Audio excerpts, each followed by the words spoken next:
Document વેરિફિકેશનનું જે centre છે ને ત્યાં આવેલો છું. ઓપ્ટ આઉટ માટે વિદ્યાર્થીઓને ખાસ એક આમ તો છેલ્લી રિક્વેસ્ટ કરવી છે મારે. ઘણા બધા એક્ઝામ્પલ મને આજે એવા જોવા મળ્યા. એક નાની એવી કહાની જેવું કહું તમને. ભેંસનું આંચળ હોય ને, ગાયનું ભેંસનું આંચળ, ત્યાં ઈતળી ચોંટી હોય.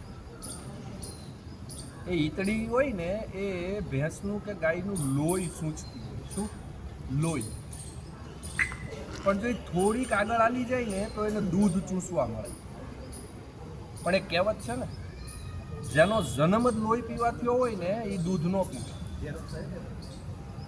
એટલે ખાસ રિક્વેસ્ટ કરું છું, હવે થોડા કડવા શબ્દોમાં રિક્વેસ્ટ કરું છું કે તમને નોકરી મળી ગઈ છે, તમારું ક્યાંક સિલેક્શન થઈ ગયું છે, તો બીજા વિદ્યાર્થીઓને નડવાનું બંધ કરો. જે કોઈ ગરીબ માવતરનો દીકરો, કોઈ બેનનો ભાઈ, કોઈ માતાનો દીકરો નોકરીમાં લાગે છે, એમને લાગવા દો. તમે બે જગ્યા ઉપર નોકરી નહીં કરી શકો, તમે એક જ જગ્યા ઉપર નોકરી કરી શકશો, તો એકાદી જગ્યા ખાલી પડી રહેવા દો, તો કોઈકના ઘરમાં કંઈક પ્રકાશ પથરાશે. ઓપ્ટ આઉટ માટે જેટલી બની શકે એટલી આ રીલ્સને શેર કરજો અને આપણી આઈડીને ફોલો કરો. જય હિન્દ.